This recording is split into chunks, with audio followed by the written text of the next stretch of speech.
Today's episode is brought to you by Musical Theater Radio's merch store. Looking for that perfect gift for someone or just want to treat yourself to some great musical theater themed merch? Head to musicaltheaterradio.com and click on the All Things Theater button on the homepage and check out all the different designs available. And now, today's interview. Welcome back to another episode of Be Our Guest here on Musical Theater Radio. I am your host, as always, Jean-Paul Jovanov. Now, everybody knows I love discovering new works, and I love talking about new works. And the gentlemen I have on today, I believe, feel the same way about theater and new works because they are promoting and working and producing a number of new works and shows. So let's get to know them, maybe what, makes them tick, what attracts them to a new work, and we'll find out some of the new works that they have in store. So today, to tell us a little bit about themselves and their company, MTTM Theatrics, is Tony Castrigno and Mark Rubinsky. Hello, Mark. Hello, Tony. Hi, Jean-Paul. Awesome. And I hope I got the name right. Did I? My Italian grandmother would be proud. Okay, good. Awesome. All right. Now, before we get into the company and the shows that you're interested in and things like that, I always ask for a 30-second bio to get to know you guys. So, Mark, I'm going to start with you. Who is Mark in 30 seconds? I've been spending the last 50 years trying to figure that out, actually. I started out my career as a stage manager. I ended up doing a lot of corporate work as a producer, and now I'm producing the theater. And so it's sort of a full circle, which I'm very excited to have made. All right. And Tony, yourself, 30 seconds. Who are you? I'm adding 2 seconds to Mark's. He undersells himself. He was a stage manager on Phantom of the Opera and a number of other Broadway shows. I did my first Broadway show in 1978 at 22 as a assistant lighting designer. And like Mark, I ended up in corporate because that's where the money was. And years later, combined that, and we worked together. This is how we met in corporate. And then we decided to start playing in theater and decided to play together. And that's where we are now. Nice. I'm always curious, Mark, were you always into musicals growing up, or is that something you discovered a little bit later in life? No, that's a great question. I discovered the community of theater early on when I was a kid. Mm-hmm. And that's what drew me to theater. And it didn't really matter whether it was musical or a straight play or what it was. It was all about the community and how wonderful I felt that was. And then I came to New York, and that's where I really fell in love with the musical. Starting to go to Broadway and see Company and The Me Nobody Knows and Pippin and Working and all these great classic shows that just blew me away. And I've really loved musicals ever since. So Tony, was a young Tony into musicals, or is that something later? Well, I have the second worst singing voice in the world. But I did manage to play the only non-singing role in Finian's Rainbow, that of the sheriff. And so that was in 7th grade. So yeah, I got bit by that bug early, but years later discovered that my talent as a painter was very valuable backstage. And strangely, all the girls seemed to think that was pretty cool. So I thought it was pretty cool. Nice. I've been in love with musicals ever since. So I might add that I have never worked in food service, so I may be the only person in the theatrical community that can say that. Did you, Tony? I was a bartender. I worked the early cocktail hour. So I'd go to work in the theater from 9 to 3. Yeah.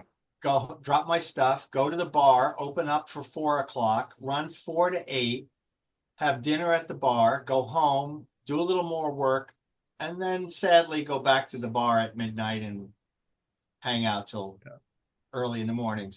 But that was it. After that, everything I did was in the business. I'm not even sure if I worked in the food industry because I used to be a mascot for a pizza company. So yes, but no. I just don't know where it fits. So we'll just say, yeah, why not? So you two of you said you met in a corporate, yes? Yes. What, how did that come about? Like, how did the Mark and Tony straight lines intersect? Well, as a producer in the corporate world, you're hiring designers and writers and all manner of creative people and technical people and everybody in between. And when I needed a designer, I went to Tony, and Tony was an awesome designer and a great person to work with. And once you find your team, just like in the theater, you stick with them as much as you can. Mhm. And you occasionally go out of bounds to look to meet new people, but we got to work a lot together, and that's how I got to know Tony. And the intersection is exactly as he explains, but it came from like the first person that hired me to do corporate theater was a drummer Hmm. who couldn't get work and ended up working as a producer in corporate. And it was for a beer company. And it paid me more money for one show than I got for an entire year of working off and off Broadway. Wow. And so that drew me into that world. But we were always theatrical. We did shows, full book musicals. Mhm. I mean, there was one show I didn't do it. It was very well known in our business. It was Raguletto, about ragu spaghetti sauce, but it was a full opera. And so you do these great things, and you get to work with theater people and keep them alive while they went off and wrote their dream show. Mhm. And one of our shows, Last Night at the Rue Bayou, was written by somebody we know from that industry. Very cool. So when did you both decide, let's work together and start a company, MTTM Theatrics? Well, that actually goes back to falling in love with Mr. Dellamore, which was a play that Tony found and had been involved with. And Tony asked me if I wanted to be involved, and I was interested. And then COVID came along, and that changed kind of everything. And we had some ideas and we had some conversations. And out of that, we decided, hey, we should just get together and be partners and do this project. And that's kind of the beginning of the history. Tony, is That's that the how you short remember story. it? No, that is the short story. And but uh, the thing he's not telling you is that recording Falling in Love with Mr. Delamort as a radio play during COVID was his idea.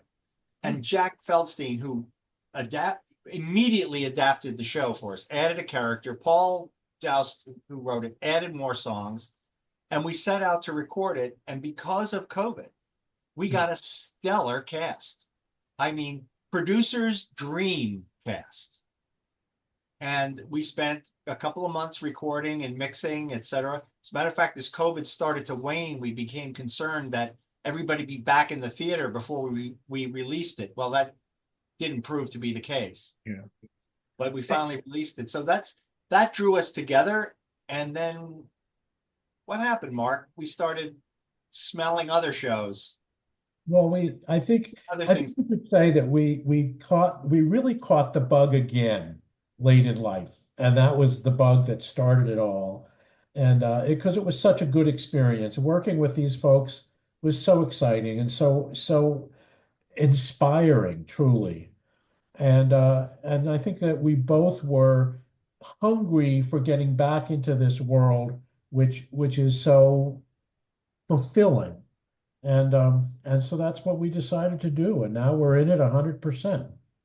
Nice. Yeah, the pandemic was terrible, and the industry got ravaged. But it's like when you raise a forest, you burn it to the ground, new life comes up, and so much came out of it that we didn't even realize. New skills, new shows, new opportunities, and yeah, like as terrible as it was, we grew and learned, and A new appreciation for understudies, a yes. new appreciation for everybody behind the scenes.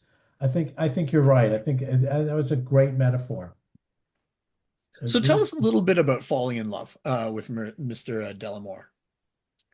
Well, it Jack Feldstein, who wrote it, was friendly, is a filmmaker as well, and he was doing a project with my wife, and we just got friendly. We started doing, my wife and I had salons that we ran out of the arts loft that I had for a couple of years. And Jack was always doing a show. And finally he said, would you come see one of my shows? And it was Falling in Love with Mr. Delamort. And at the time, another producer had the option. A year or two later, they're doing it again. Tony, you're a set designer. Would you come help us out? We're doing a small production. Sure. Helped him out on the production. A couple of months later, Tony, you want to have lunch? Sure. Would you produce our show? And I said, sure. And then I said, Mark, I'm producing this show. You want to be an investor? And he said, sure. And then the next thing he said was, but I want to be more involved. And so it began that we started finding ways to develop the show with that team. And when we ran into COVID, it did forge a bond. And that's why we're so, connected and committed to the show, because everybody pulled together to make what we think is a wonderful cast album and a really fun recording. So that's how that came to be in the world. So what is the premise of the show? And I'm looking at on the website and I'm looking at the performers. So yeah, tell us a little bit about that and then the incredible cast that you've got put together. The premise of the show is that when we die, we don't always immediately accept our fate. So our souls get sent to one of many places, and in this case, to a seaside resort where one of many angels of death preside over your acceptance. And so when you fall in love with Mr. Delamort, you accept your fate and pass to the other side. So everybody falls in love with Mr. Delamort sooner or later. So along comes a soul who doesn't seem to fit, and she upsets the apple cart, and Mr. Delamort falls in love with her. The rest you'll have to listen to the podcast. Well said. Yeah, and tell us about this incredible cast that got put together. Well, Mark, you want to tell that story? You know it as well as I do, and I'll talk about everything constantly, so I'll let you take it. Well, we were in the beginning of COVID, and we start looking at who could do this show. And one of the things that was exciting about the idea of doing a radio show is that it didn't matter who was cast. They could look like anything that they were. It didn't matter. Yeah. It didn't have to. We weren't needing to type to a cast, and that was kind of fascinating to us. And I think we wanted to make it as unconventional as possible in a way, but the most important thing, of course, was to find the best cast that we could. And then we found out that there were plenty of people out there that maybe had time that they wouldn't have had in other periods of time. And so we started our search. We worked with Eisenberg Beans, which is a casting agent, and they went out and we started assembling lists, and it was great fun because we could put anybody on the list. We didn't have to worry about who they were or what they looked like or anything. And we didn't have to worry about where they were either. Or where they were, correct. And so we started that process. Now, I will say it took us a lot longer to cast than we expected, but everybody that we were reaching out to were really interesting and exciting people. And I think what we ended up with was the best cast we could possibly have ever imagined. And that cast, for the listeners, was James Monroe Iglehart as our Mr. Delamort, Courtney Reed as our Sweet Sue, who is the foil in all this. We had Jackie Hoffman, Lena Hall, Telly Leung as three guests that arrived at the Maison Delamort, and Gavin Lee did the narration. And so between them, I think there's half a dozen Tonys and a couple of Emmys and a Grammy, and they did all of this I have a picture of James Monroe Iglehart surrounded by flannel shirts in his closet. Huh. Now, it wasn't all easy because they did have to all record from their closets. And oh, by the way, so did the band. And we love to tell the story that the sound designer had to go back in to the tracks and coordinate all of the different stringed instruments, the violins, because when you're playing on your own, you might bow up when someone else is bowing down, and things that we never would have thought about at all. And they had to literally go through and synchronize everything track by track. It was quite a job, but in the end, the results were incredible. And the voices of these folks that we were able to cast in this case, even though they were recording on their own in their closets or bathrooms or living rooms or wherever they were, it ended up being a beautiful mix. It's really quite an accomplishment. We're really proud of it. Is the show just a radio program, or has it been adapted to the stage, or what was Started the on the idea? stage. It Okay. started on the stage, and then it was done at a club called the Slipper Room, which is a burlesque house downtown. It was a really fun vibe, and we wanted to recreate that vibe, and we were in that process when COVID hit. We're looking to do it at the Fringe Festival in Edinburgh because we Nice. want that same energy, that experimental, experiential, let's have some fun and see what we have kind of thing. So we're going to do an hour-long version of the show there. Okay. It runs about an hour and 20 minutes, an hour and 25. So it won't be hard to pair it to the most fun components. Nice. So, Well, Well, it's I disagree with Tony on that point because it's all so much fun. It's going to be very difficult to pare it down, okay. but we know we're going to be able to make it happen. but you know what the nice thing is? The two of you aren't the ones that have to do it. Somebody else has to do it, unfortunately. But hey, and if you're looking for a fringe festival, it's not like Toronto doesn't have one. I'm just saying, we're up here. So Good observation. And apparently we have a friend in Toronto now. you might just have one. So that's sweet. So I can't wait to hear the entire thing, because where is it available to listen to? Well, it's the full audio musical version is streaming on Broadway Podcast Network. It's available on Spotify as the broadcast version, as is the cast album is also available on Spotify. It was released by Broadway Records. So it's on every streaming platform in one shape or another. It's just a question of where is it easiest to find. Yeah. So our website, delamortmusical.com, has the links to both to every place you can listen to it. Perfect. I'm always curious, as a producer, what draws you to a show? You've got other shows, obviously, that you're attracted to. What draws you? Let's start with you, Mark. What draws you to a show that you want? I got to do something with this. Well, I think it's just a gut reaction in many for the most part, it really is a gut reaction.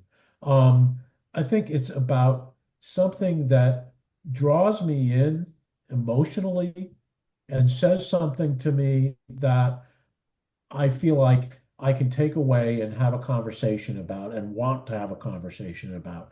Because I think that's what audiences really, really crave. And that is to see something and to be able to leave the theater and have a conversation about what they've just seen and realize that everybody that they're having a conversation with may have seen something just a little different because it's such an individual experience. Same for you, Tony? Music, and then the music. Okay. Because Nice and simple. yeah, books can be reconstructed and rebuilt. But if the musical soul doesn't exist, then I don't see it's a little hard to be accessible. That, though, doesn't mean that the story and the book aren't there. It means because for the music to hold together, it has to hold together around a strong premise. Yeah. It's just a realization of what the audience response is. And this is what I love about producing. You put the show in front of an audience and you get a reaction and you change the show. And it grows and evolves during the producing process. So that thing that opens on opening night is just a show that you froze a moment in time so you could open it, but it's been a breathing thing for years. Yeah. It's so interesting that I wish the audiences knew how much time they think it's an hour and a half or 2 hours are in the theater. That's the show. No, it is years and 4 rewrites and 4,000, songs written and all the stuff that goes behind it that, so, And those 4 or 6 or 8 or 12 people on stage are the tip of the iceberg. yeah, for Hundreds sure. of people making the thing happen, selling the tickets, promoting it, Mhm. taking tickets, Yeah, backstage running the show. Everybody thinks of the crew, but beyond the crew is you know, the yeah. beginning of the staff that supports a project. If I give a standing ovation, it is sometimes just for them because they don't get the acknowledgement. The people that are haven't touched the show in weeks, but because they built the set or they created the lighting, whatever it is. So yeah, I always give them props. So you've got other shows that you've got in the pipeline. Tell us about a few of those that you'd love the public to go, this is on the way. You should pay attention to it. Well, I think last night at the Rue Bayou is the one, and it's always the last night at the Rue Bayou. Mhm. It's a cycle play. It's a musical with fabulous Zydeco and blues and great, just fantastic music. And it's also a great story, and it's a story really of love and overcoming adversity and all of the things that go into that. I think it's just so exciting. Yeah, it's a complex family that gets woven together in a storyline that reveals itself over the course of about an hour and a half. And the wonderful thing about the music, it was written by a pop composer, Mm. music not by a show, a theatrical composer. Yeah. So she's a songwriter. As a matter of fact, she's doing dates in a couple of weeks at less than a couple of weeks at the Cutting Room here in New York with her band. So the show has a much more performative component to it. Now, the Avett brothers just wrote a musical, and I forget who wrote the music for The Outsiders, but Mm. there are these bands creating music for Yeah. shows that are borrowed. But what I think what makes this different is the performers are singing the songs like they're performing the songs in a club. So it's not just the songs telling the story, which they do. It's also a chance for them to sing full out to an audience and work with the audience. So it's not just breaking, they more than break the fourth wall. The audience is inside the fourth wall with them. So it's really a lot of fun. Nice. And how far along is that? Is that something people can discover or hear or learn more about? Um, it is, they can discover it at its website, which is rubayumusical.com. But we're just this morning going through the process of um, budgeting a workshop and performance in New Orleans, where we want to take it Oh, to, nice. we say, get its bona fides. It was inspired by that town. The people who wrote it spent time in that town, but they're not of that town. Mm. So it's time to go down and see if we got something, or if the local culture takes one look at us and says, Yankees, you don't got it right. But we want them to help us get it right. Yes, we're going to involve them enough that they'll appreciate our appreciation of the culture of New Orleans, which is a fabulous culture. That's I haven't been to New But Orleans in a we very long hope, time. yeah, we did a 29-hour reading for people who are familiar with that process. It's literally 29 hours of rehearsal and performance to see what you have. It was very well received. We also learned a lot from it, as you're supposed to. Yeah. And that version will be what we test out in New Orleans. We will learn a lot from New Orleans and hopefully have as a result, have something we can bring to New York off Broadway. Nice. That's very cool. Congratulations on that. I look forward to seeing where it goes. But like we said, it takes so long. Like we can talk about this show now, and you go through the readings, you go through the process, and we might not talk about it again for a couple of years, which is unfortunate. And I that's why I love talking to people like you with passion for new works, because I want to know where it's going and follow its journey. So thank you for taking it on its journey and helping it, you know, go to the next level, because we need people like yourselves. So, Thanks. It's nice to be appreciated. is there a show that you've seen that and I don't mean like Hamilton or Come From Away, where that you wish you had been a part of near the beginning, or something like that that just blew you away that people might not know, you know?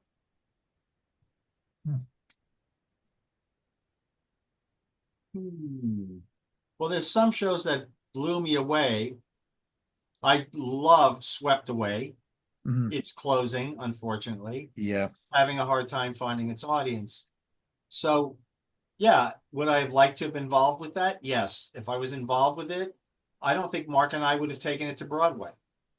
I think we would have found a different venue for it. But that's Mhm. us. Yeah. Fabulous show.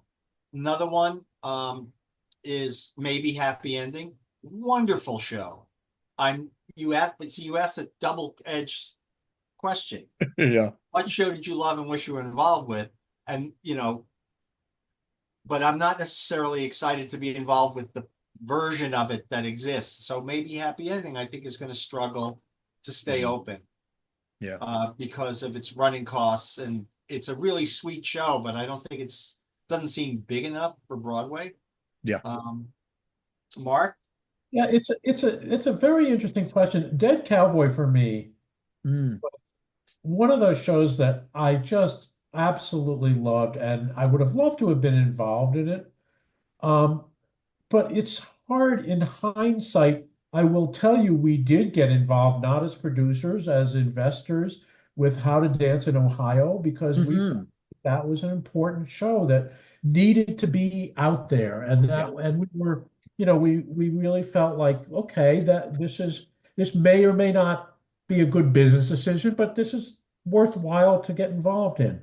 And that's the other thing is when in you looking back, it's hard to say, oh, I wish I had been involved in that show that didn't make it, that didn't make their money back.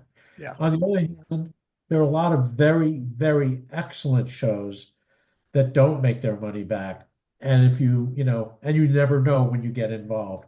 I will tell you that I saw Gypsy the other night, Mhm. and I was so impressed with the craftsmanship along with everything else, but the craftsmanship of the scenic designer, Ming Cho, help me out, Tony, the scenic On designer Gypsy? on Gypsy, Santa Laquasto. it's Santo Loquasto, and the direction and of course the performances. Everybody, Danny Burstein and Audra McDonald. It goes without saying what an incredible performance that was. But it was even more incredible because she acted every moment of that. It wasn't just, hey, I'm going to sing this big song and blow everyone away with my singing. Every moment was that character, and the audience was so moved by the end of it. It was truly a masterpiece as far as I was concerned. So there's that side of it as well. Yeah. It's so hard. Like you said, Swept Away is closing, and so many shows are closing. I was there in October, and I don't know, three or four shows have closed or are closing since then. And it's, I don't know. I could ask you, how's New York going to fix it? But nobody knows how Broadway can Well, fix the problem. curiously, we just had our best week since 2019. Hmm. So the the fix is not so evident. It's not just get more audiences to keep the shows open. Yeah. It's a combination of the right product, and I hate to use that word, But when you have 41 theaters and you have to gross $1 million a week or more to stay open, you have to sell something. You can't just be great. You have to sell it. And an example, I think, of somebody who sold a show extremely well is The Outsiders. It opened to okay reviews, and it is just going gangbusters, and it looks like it's going to be a financial winner this year. So I think there's formulas for it, which are make sure you have something that you have enough money to spend the time to build your audience, which has been a problem. I think that's a problem for Swept Away. And the second is, do not let your running costs don't get stars in your eyes to do a big splashy production and end up with running costs that are unsustainable. Yeah. And I think that more than a couple of shows are closing because they just can't sustain what it costs to keep them open. Yeah. And they could have potentially been done for less. But it's not, which isn't to say that money is wasted, and it is a shame because people, the common refrain is, oh my God, it's so expensive. It's so expensive. Well, it is expensive. And it's not that somebody's making huge amounts of money because it's so expensive. The only time that happens is when something can run for a really long time and do many other companies. It's not that individual show. And it costs a lot of money to do something that is bespoke every night. It is a custom thing with actual people, hundreds of people involved every single night doing something for a very finite audience. It's handmade every That's a lot day, of money. every Yeah. performance. Yeah. Yeah. It's all labor. There's no machine can make it more efficient. Yep. You can't build the theater bigger when you have a hit and collect more money. Yeah. You can't cut your running costs down if you're not doing as well. You have to engineer it going in. It's really an undertaking. It is. I have a lot of writers who listen to the podcast, and I'd be curious I know what attracts you to a show, but what would you recommend a potential writer who's contacting a producer, not necessarily you guys, but anybody? What should they do? What are the do's and don'ts that you think as approaching? I'm going to put a stupid, simple one up. Format your script. Exactly what I was going to say. Yes. Okay. According to ancient standards. Do not imagine that your stuff is so good that it doesn't matter, because it's like reading a book without punctuation. Yeah, the words are all there, but you don't get the author's intent if they're not expressed clearly. And then the second is, make sure we understand in 30 seconds or less, to borrow something from you, what you're about, and in 2 minutes or less, what your show's about. Yeah. If you can't distill your show down to 2 minutes to explain its core components, how are we going to understand it? Yeah. A lot of people put together decks. Is that something that you would be good for to send to you rather than a script? Or because you got to get interested first, because you don't want to just read the script. That's correct. I think yes. I think the answer to that is yes, if it's done well. And to parrot what Tony was saying, which is absolutely 100% right, when we're small, we're kind of small potatoes when it comes to producing. We're getting script after script after script. Everybody has a script, and there are probably some really great ones in there, but we only have so much time.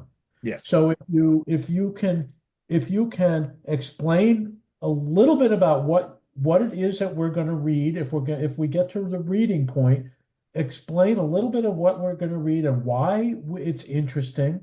Yeah. Then explain to us who the characters are clearly, so that we can begin to understand it when we read the script, and also know a lot of people are never going to get beyond 10 or 15 pages. Yeah. It's unfortunately just simply the truth. Same thing when you're doing a demo. If you do a music demo, that's great. But just understand, make it short and sweet. And it's really hard to do, but people just aren't going to listen for more than a minute or two because there just simply isn't enough time in the world. Yeah. Yeah, the songs hook you or they don't in a That's minute right. or two.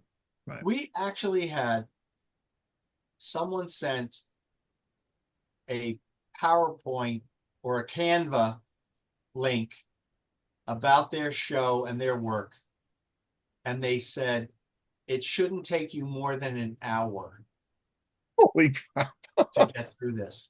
And I wrote back, it didn't take me more than not 60 minutes, but 60 seconds. Because if it's an hour long, I'm not even going to start it.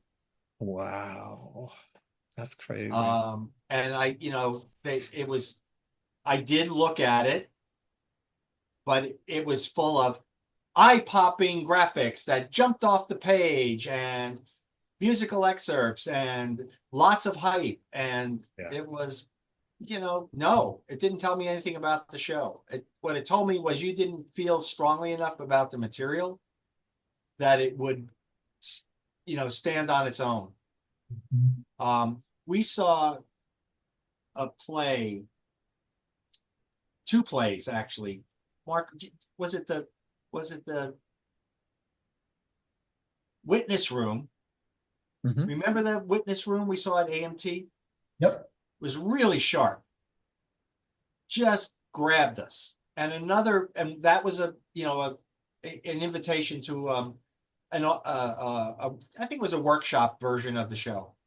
But another show with a similar ethos to it came in called Trial. And just the premise of the show and the first 10 pages of writing were, I would love to find a way to produce this show. It's a play. It's probably not going to be a commercial hit unless it has a chance to go through not-for-profit development and real work with a playwright, gets a director, and gets a chance to craft it into the show it wants to be. Very hard to do commercially. I would love to be involved with the show. I don't know how yet. Yeah. Yet. Yeah. Yeah. It's so hard, especially you were talking about the person who sent the Canva that no less than an hour, to get through. The problem is no one's taught about these rules. Like, where do you find this information? So Unless there's a slide, there's a book. I don't have it here. It's it's about pitching your startup company. Hmm. The rule is 10 slides. Yeah. I wish I could remember the name of it, but the perfect, if you just Google the perfect pitch, you're going to come back with Guy Kawasaki. That's who it is. Wrote a book. It's like 10 slides or less. Yeah. To sell your project. And it doesn't matter if you're selling widgets or a new app or a show. Who are you? Who are you? What's the premise? What's the value proposition? What's this about? Why should you be interested? Where can it go from here? And a little about the team behind it. That's it. Yeah. Yeah, it's true. I spent a while in the business world after, I got out of theater. I was doing some other stuff in the business world. And yeah, I think a problem with artists is they forget the word business is a part of show business. And they concentrate so much on the artistic side that they forget or aren't able to. I'm not even sure, learn or focus on that side. And we need somebody to help them along. So, but Yeah.